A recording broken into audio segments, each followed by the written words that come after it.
Hello everyone, welcome in the new video for the class 7, and in this video it consists of all the question answers of the chapter 9, that is a reproduction in the plants. बच्चों इस videos में मैं आपको reproduction in plants के सारे question answers को explain करके बताऊंगा और आपको लगेगा कि ये वाकई बहुत इजी है। इससे पहले मैंने इस चैप्टर्स के 2 वीडियोस और बना दिए हैं जो कि एक्सप्लेनेशन वीडियो हैं, और मेरा आप सबसे रिक्वेस्ट है कि आप उन सारे वीडियोस को देखकर ही क्वेश्चन आंसर्स को हाथ लगाएं।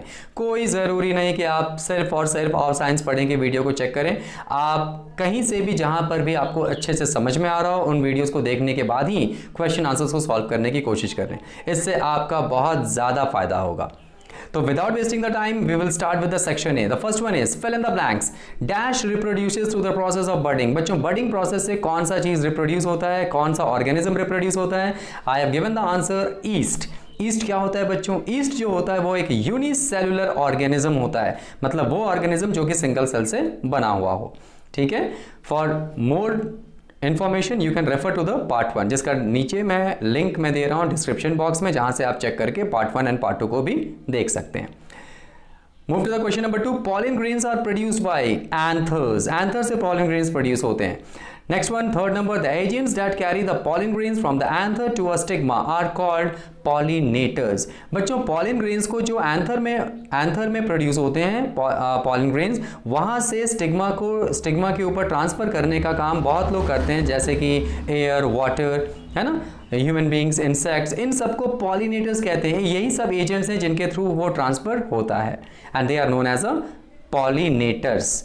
Next one, 4 number, the fusion of the male gamete with the female gamete is called fertilisation. बच्चों मेल गैमेट और फीमेल गैमेट जब कंबाइन होते हैं उसी को कहते हैं फ्यूज होते हैं, तो इस प्रोसेस को कहते हैं fertilisation.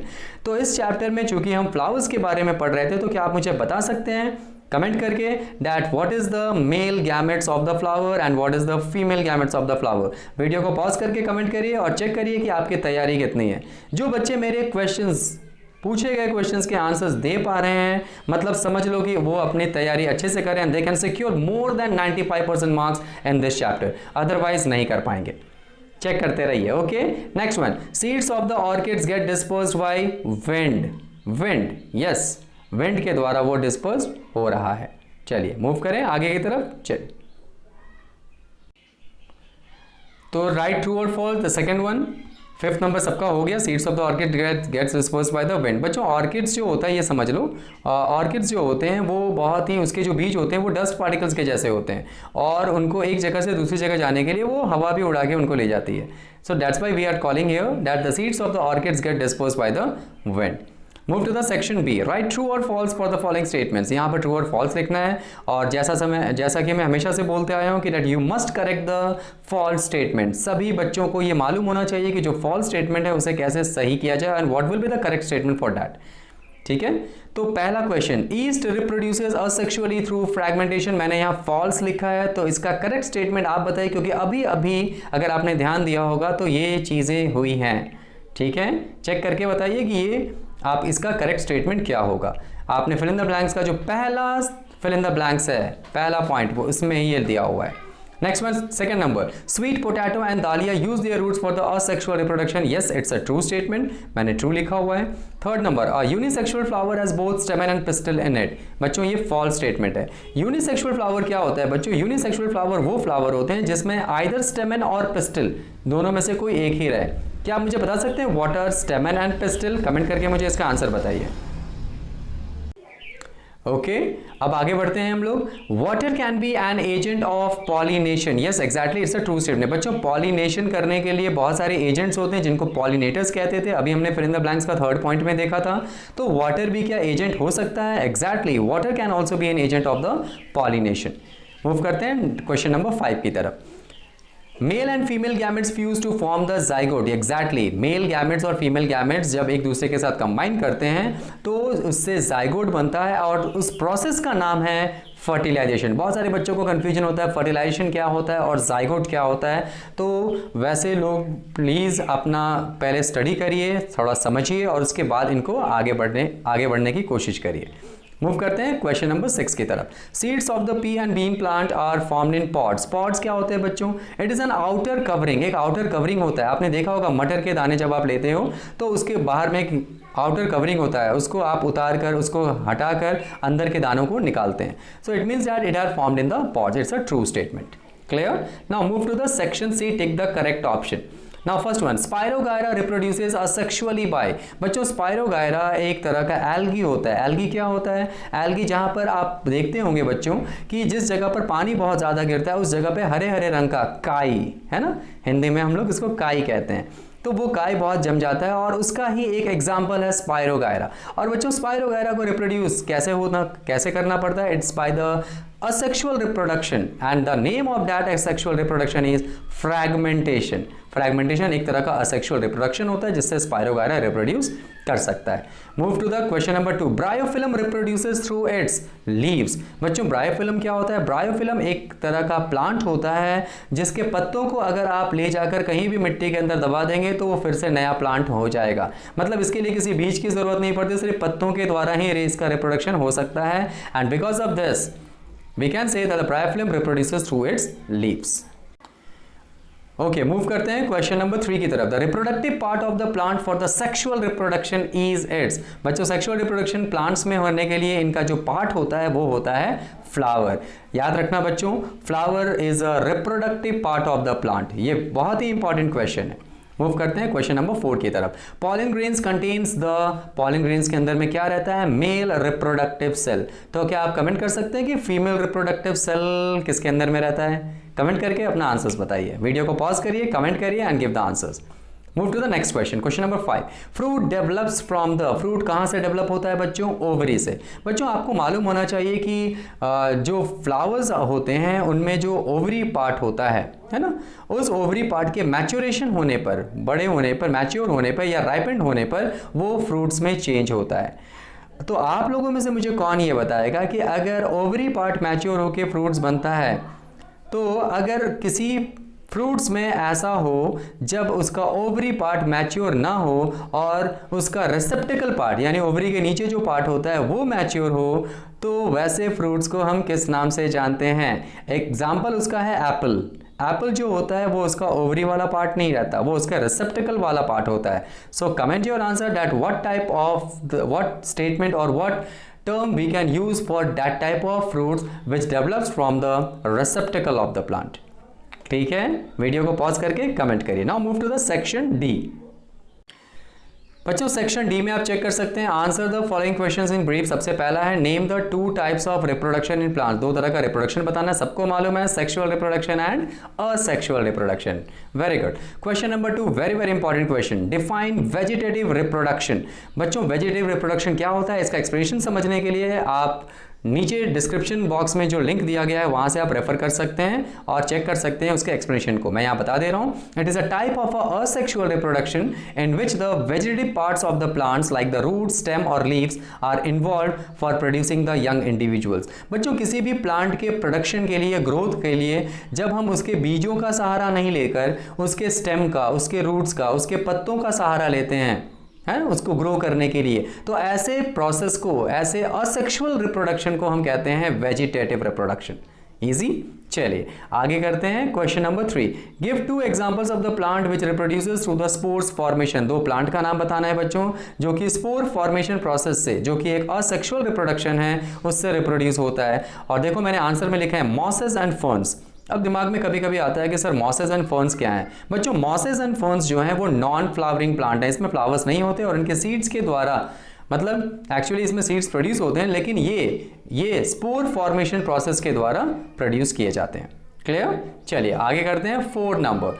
Name 2 artificial method of vegetative propagation from stem. 2 method का नाम बताना है जो आर्टिफिशियल हो। आर्टिफिशियल मतलब बच्चों वो मेथड जो ह्यूमन बींग्स यूज करते हैं किसी भी प्लांट को ग्रो कराने के लिए, और इसका नाम है बच्चों ग्राफ्टिंग एंड लेयरिंग।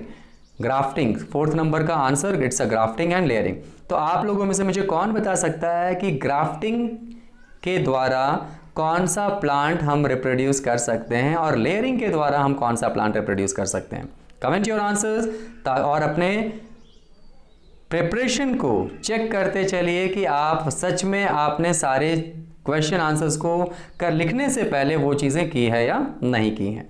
ओके चलिए मूव करते हैं क्वेश्चन नंबर 5 की तरफ। When is a flower said to be a bisexual flower? Flower को बाइसेक्सुअल कब कहते हैं?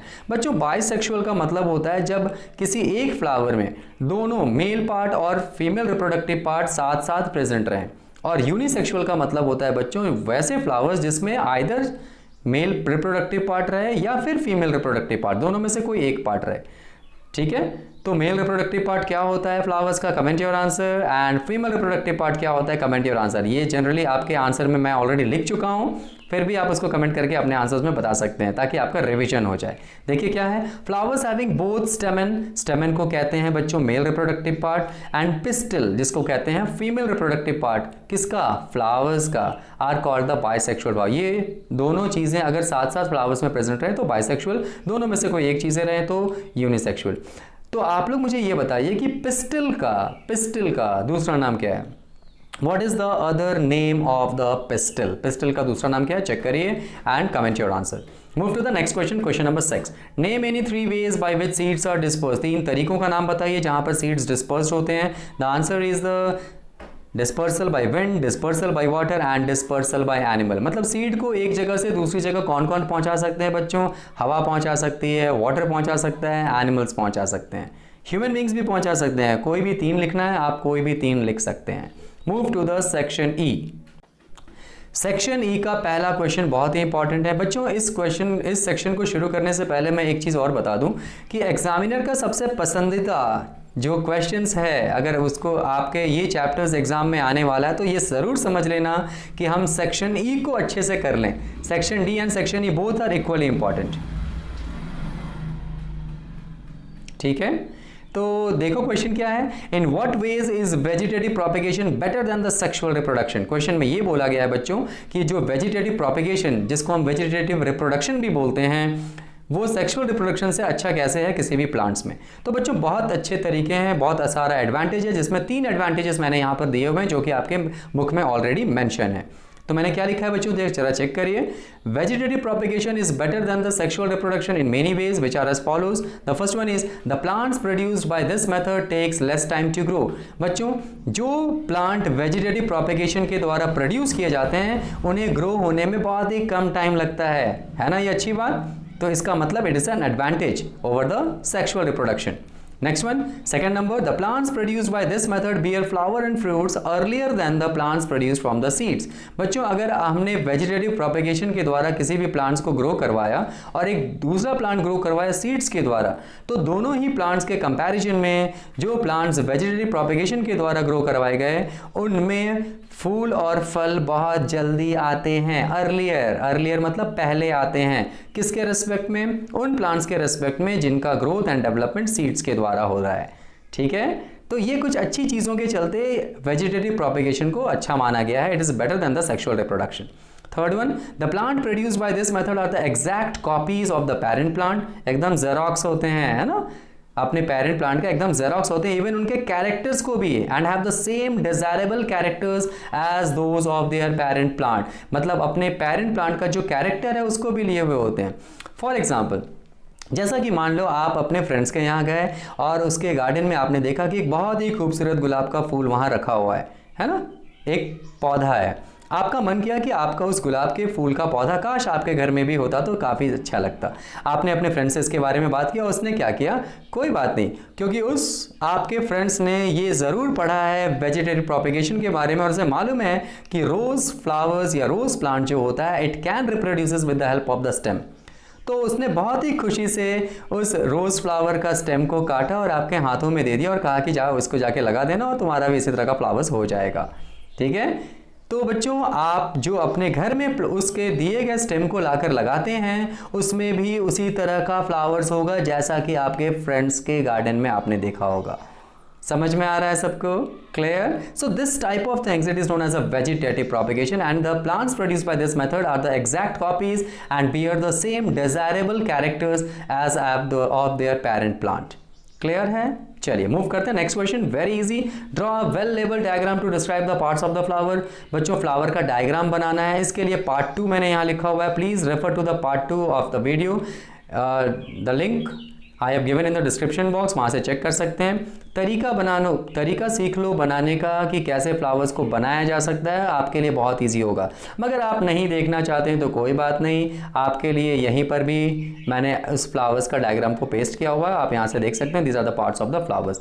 रिसेप्टेकल देखो नीचे की तरफ है, और इस रिसेप्टेकल का ही मैंने क्वेश्चन पूछा था कि रिसेप्टेकल अगर डेवलप होता है और जहाँ पर ओवरी डेवलप नहीं हो सकता तो उस जगह को क्या कहते हैं, ठीक है। और अगर आप फ्लावर्स का डायग्राम बनाना जानते हैं, बनाना सीखना चाहते हैं तो पार्ट 2 वाला वीडियो ज़रूर देखिए। चलिए मूव करते हैं। थर्ड नंबर है how is self pollination different from the cross pollination.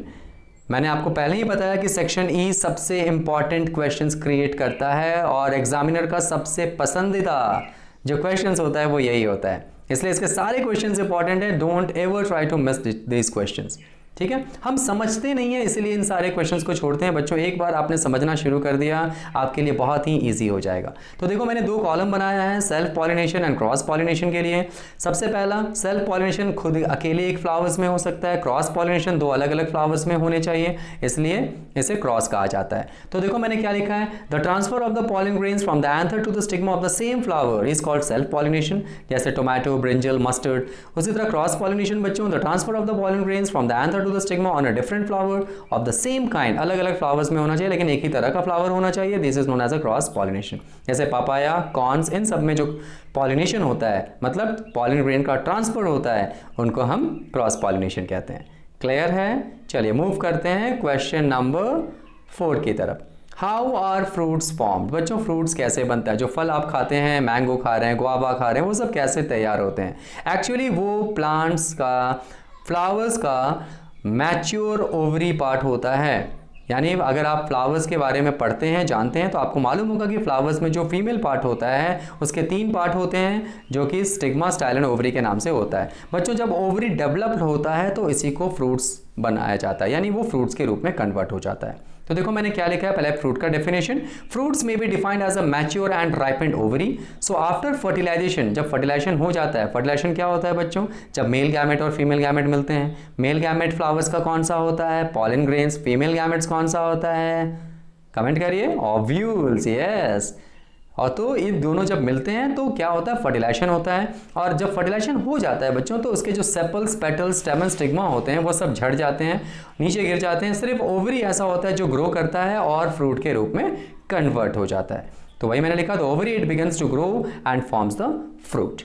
So in this way the fruits are formed. Next one, last question. How is the dispersal of, why is the dispersal of seeds necessary for the growth of plant? बच्चों very important question. Seeds का dispersal क्यों ज़रूरी है, मतलब seed को एक जगह से दूसरी जगह ट्रांसफर कराना क्यों ज़रूरी है। तो बच्चों अगर हम ट्रांसफर नहीं कराएंगे ना तो जिस पेड़ के नीचे वो सीड्स गिरेगा, है ना, जाहिर बात है पेड़ के फल होंगे वो नीचे गिरेंगे, उसी से बीज निकलेगा, वो बीज वहीं पर रह गया अगर किसी ने उसका ट्रांसफर नहीं किया तो फिर वहीं पर छोटे छोटे सीडलिंग्स, मतलब नए नए प्लांट प्रोड्यूस होना शुरू करेंगे, ठीक है। और वो प्लांट्स क्या करेंगे, एक दूसरे से कंपटीशन करेंगे। किस बात के लिए, किस बात के लिए, इस बात के लिए कि मुझे लाइट चाहिए, मुझे जगह चाहिए ग्रो होने के लिए, मुझे वाटर चाहिए, न्यूट्रिएंट्स चाहिए।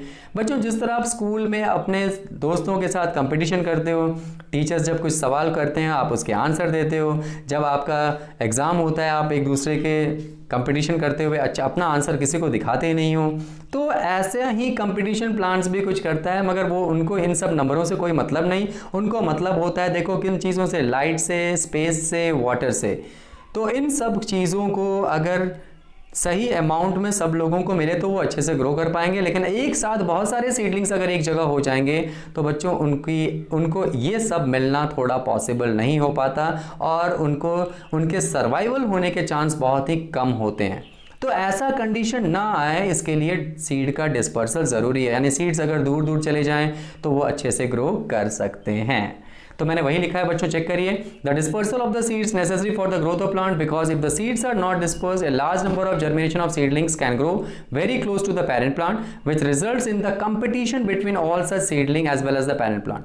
कंपटीशन होना जाहिर है, एंड और किस बात का competition, for getting the light, space, water and nutrients, इन सब चीज़ों को पाने की कंपटीशन शुरू हो जाता है, which are important for the, क्यों, क्योंकि प्लांट्स के ग्रोथ के लिए यही सब चीज़ तो चाहिए, लाइट चाहिए, जगह चाहिए, वाटर चाहिए, न्यूट्रिएंट्स चाहिए, ठीक है। So to avoid such conditions the dispersal of seeds are necessary. बच्चों ऐसा कंडीशन ना आए, ऐसा कंपटीशन ना हो, इसके लिए सीड्स का डिस्पर्सल ज़रूरी है। तो अगली बार से कभी भी आप बीज लगाएं या प्लांट्स लगाएं, ये ज़रूर चेक कर लें कि आपके अगल बगल कोई और दूसरा बड़ा बड़ा प्लांट्स तो नहीं है जिसके साथ इसको कंपटीशन करना पड़े। हमेशा वैसे जगह पे लगाएं जहाँ पर इसको भरपूर लाइट मिले, स्पेस मिले, वाटर मिले, न्यूट्रिएंट्स मिले और हाँ, सेफ्टी आपकी तरफ से मिले। ऐसा नहीं होना चाहिए बच्चों की प्लांट्स हमने लगा दिया और उसकी रखवाली करने के लिए कोई हार्बीवोर्स एनिमल को छोड़ दिया। क्या ये पॉसिबल है? कमेंट करिए। यस, ठीक है। तो this is all about the question answers of the reproduction in plant chapter 9 का फॉर द क्लास 7। मुझे उम्मीद है कि आप लोगों को ये चैप्टर्स का एक्सप्लेनेशन बहुत ही ईजी तरीके से और मज़ेदार तरीके से समझ में आ गया होगा। टिल देन पढ़ाई करते रहिए and all the very best. Thank you.